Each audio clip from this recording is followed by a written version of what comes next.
Hi students, I am Professor Kshitij Bansal. I teach law at Jindal Global Law School.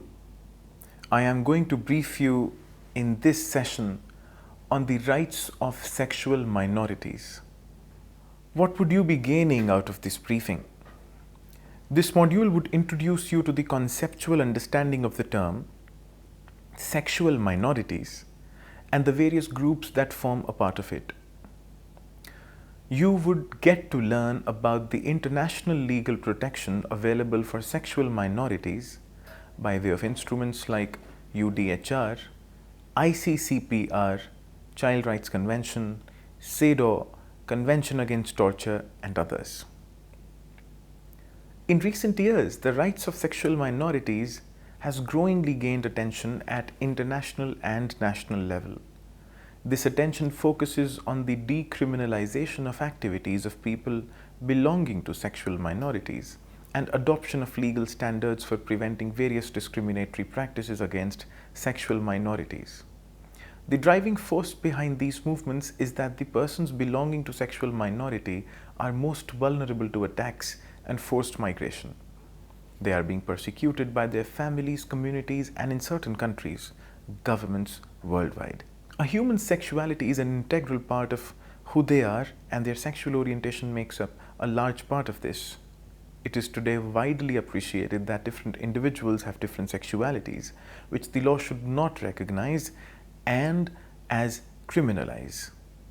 In recent years, the reactions towards protection of sexual minorities have resulted in the development of human rights of sexual minorities. Since the sexual minorities is an umbrella term, the rights can be claimed by various groups such as the lesbian, gay, transgender groups. Therefore, the rights of sexual minorities are classified as a collective right or group right or third generation human rights. Sexual minorities concept and meaning. Sexual minorities can be defined as persons of a sexual orientation which is not part of the majority or whose practices differ from the majority of surrounding society. Sexual orientation is a term used to describe our patterns of emotional, romantic, and sexual attraction and our sense of personal and social identity based on those attractions. Gay, lesbian, bisexual, and straight are all examples and connotations of sexual orientations.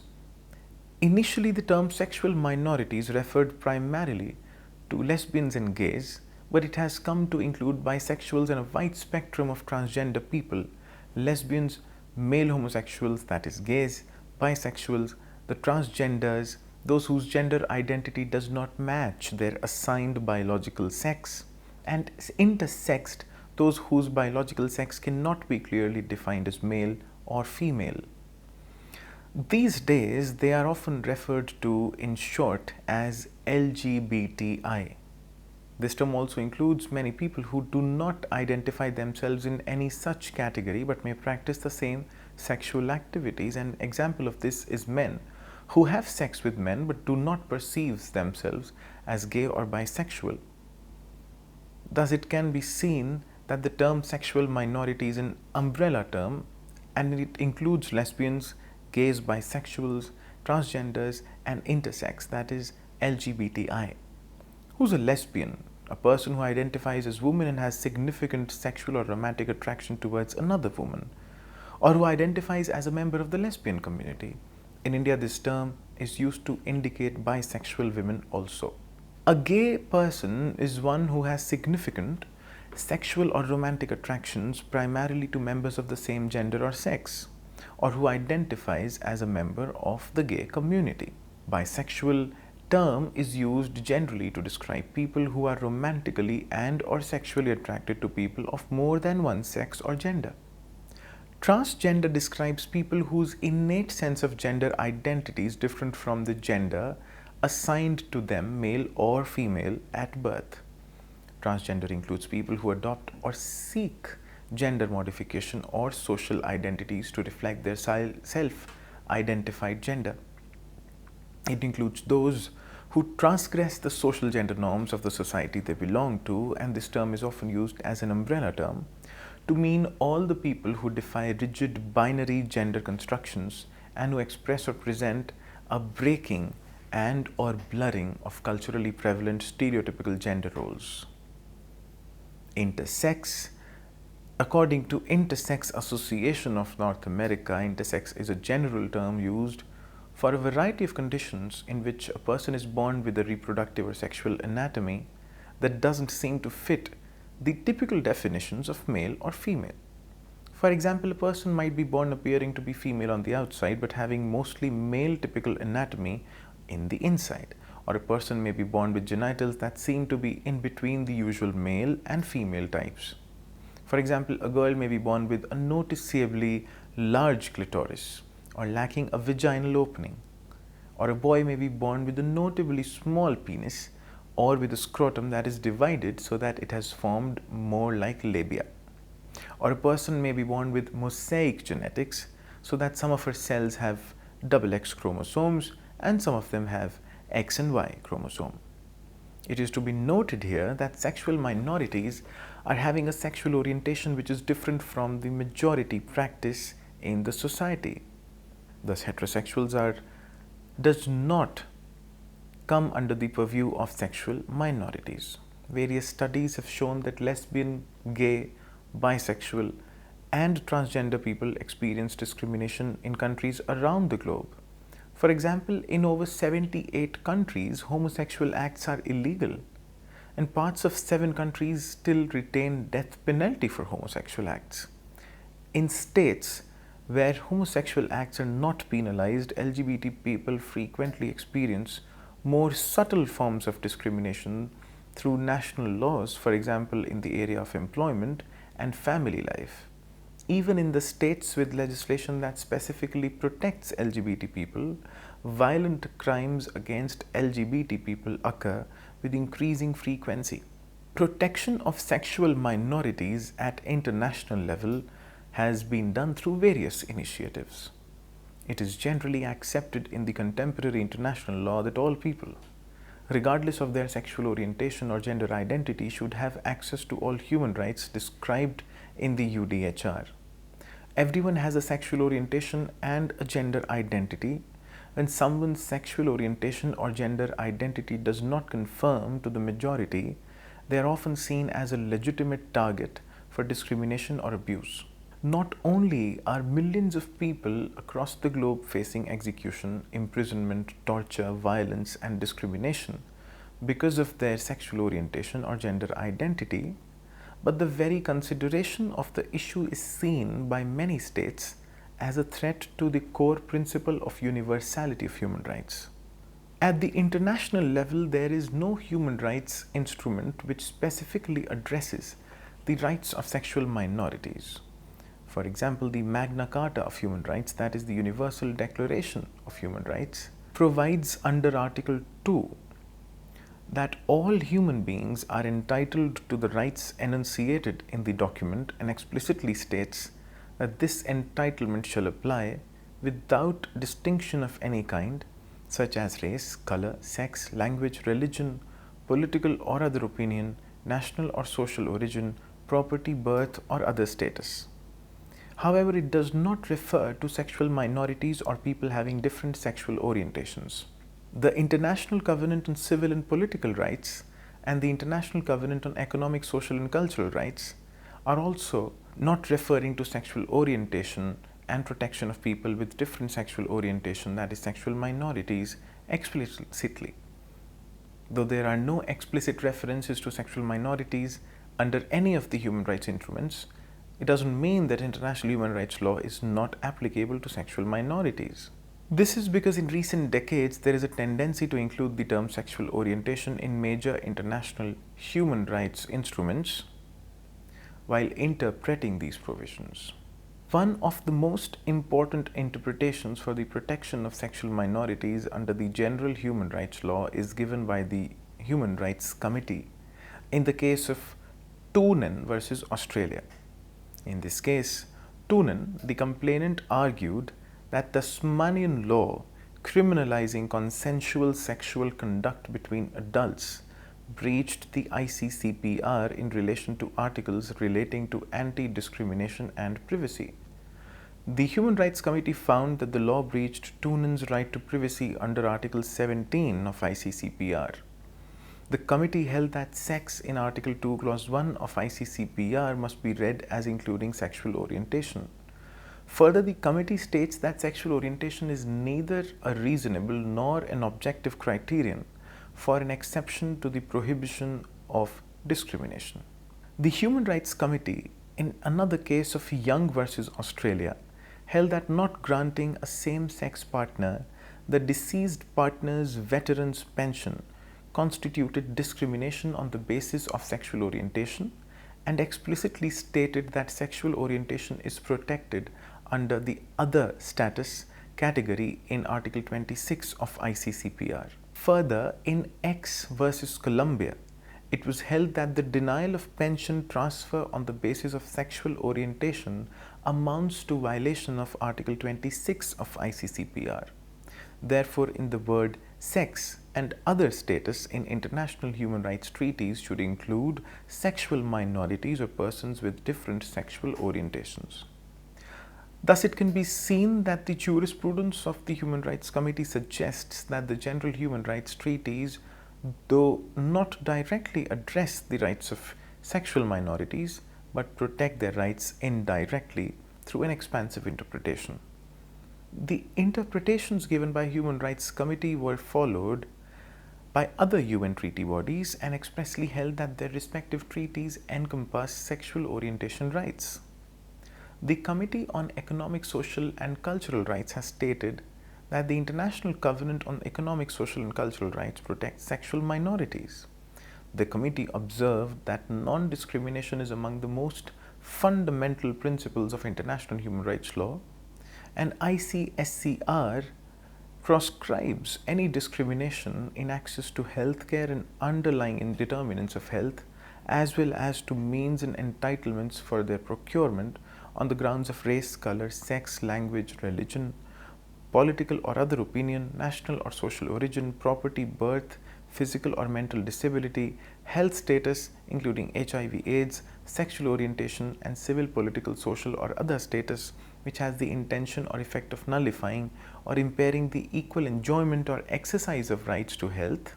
The UN Committee on the Rights of the Child has interpreted Article 2 of the Convention on the Rights of the Child as barring disparity between heterosexual and homosexual couples. Age of consent, while interpreting the provisions of CEDAW in 1999, the Committee on the Elimination of Discrimination Against Women recommended that lesbianism be reconceptualized as a sexual orientation and those penalties for its practice be abolished. Likewise, while interpreting the provisions of Convention Against Torture, the UN Committee Against Torture, in General Comment Number 2, stated the following. The principle of non-discrimination is a basic and general principle in the protection of human rights and fundamental to the interpretation and application of the Convention. States parties must ensure that insofar as the obligations arising under the Convention are concerned, their laws are in practice applied to all persons, regardless of sexual orientation, transgender identity, or any other status or adverse distinction. In 2004, the Committee on the Rights of the Child recognized that children and adolescents under the age of 18 who are subject to discrimination are more vulnerable to abuse and their health and development are put at risk. The committee expanded the enumerated grounds for protection against discrimination in Article 2 to cover adolescent sexual orientation and health status, including HIV/AIDS and mental health. Thus, it can be seen that the UN treaty bodies have declared that rights of sexual minorities are subsumed by existing provisions in their respective treaties. For example, the UN Human Rights Committee has announced that sexual orientation is subsumed by the ICCPR's protection against discrimination on the basis of sex. Likewise, the UN Committee on Social, Economic, Cultural Rights has also suggested that sexual orientation is a ground for protection that is subsumed by the ICESCR's other status grounds. It is to be noted here that the treaty bodies are not the only organs that declared human rights to sexual minorities. In 1993, the UN held the World Conference on Human Rights in Vienna. This was the first UN event that invited LGBTI NGOs to participate. In negotiations over the final conference statement, Canada proposed adding sexual orientation to the listed grounds prohibiting discrimination. But it was decided not to include any list. Instead, the Vienna Declaration and the Program of Action states that all human rights are universal, indivisible, and interdependent and interrelated. In 1995, during the 4th World Conference on Women held in Beijing, there was another attempt to include a reference to sexual orientation in the final statement. After an hour debate on the issue, it was decided to omit any such references. In April 2003, the Brazilian delegation to the United Nations Commission on Human Rights introduced a resolution prohibiting discrimination on the basis of sexual orientation to the United Nations Commission on Human Rights. The resolution states that human rights and fundamental freedoms are the birthright of all human beings, that the universal nature of these rights and freedoms is beyond questions, and that the enjoyment of such rights and freedoms should not be hindered in any way on the grounds of sexual orientation. Though this declaration can be considered as a historic move, the United Nations Commission on Human Rights repeatedly postponed voting on this resolution due to severe opposition. As a result, this resolution failed and had to be dropped. In 2006, a team of experts gathered together in Yogyakarta, Indonesia, to discuss recent violations of individuals' human rights because of their sexuality. In an attempt to fill a gap in international human rights law, consisting in the fact that there was no major international document or agreement relating directly to the legal status of sexuality to which countries could look for guidance, the experts developed and adopted the Yogyakarta Principles on the application of international human rights law in respect to persons of different sexual orientation or gender identity. These principles represent the expert interpretations of existent human rights law and how it applies to sexual minorities. In December 2008, the proposed United Nations Declaration on Sexual Orientation and Gender Identity was presented to the United Nations General Assembly. It was initiated as a statement by the French and the Dutch and backed by European Union. It is clearly articulating sexual orientation and gender identity as legitimate grounds for protection from discrimination in international human rights law. Furthermore, this proposed declaration names and condemns several human rights violations based on sexual orientation and gender identity, including violence, harassment, discrimination, exclusion, stigmatization, prejudice, killings, executions, torture, arbitrary arrest, deprivation of economic, social, and cultural rights. It also called upon the Human Rights Council and treaty bodies to continue integrating the consideration of human rights violations based on sexual orientation and gender identity within their mandate. This declaration is a non-binding instrument and it was passed with support from 66 countries. In March 2011, Colombia delivered a joint statement on ending acts of violence and related human rights violations based on sexual orientation or gender identity to the Human Rights Council on behalf of more than 80 UN member states. This statement publicly acknowledged the unacceptable treatment of people in all regions of the world on the basis of their sexual orientation or gender identity. However, the number of states that did not participate in the joint statement underscores the global tension surrounding this issue. Then in 2011 June, the Human Rights UN Council adopted Resolution 1719 recognizing the acts of violence and discrimination committed against LGBTI group persons around the world and requesting a report from the UN Office of High Commissioner for Human Rights. In response to this resolution, the Office of the High Commissioner for Human Rights submitted a report to the Human Rights Council outlining the problems facing the LGBTI community and reiterating each state's duty to protect the rights of all citizens. The report recommends that all states investigate serious acts of violence, repeal laws criminalizing homosexuality, and enact legislation to prevent discrimination on the basis of sexual orientation or gender identity. In 2015, the Office of United Nations High Commissioner for Human Rights submitted a report to the Human Rights Council.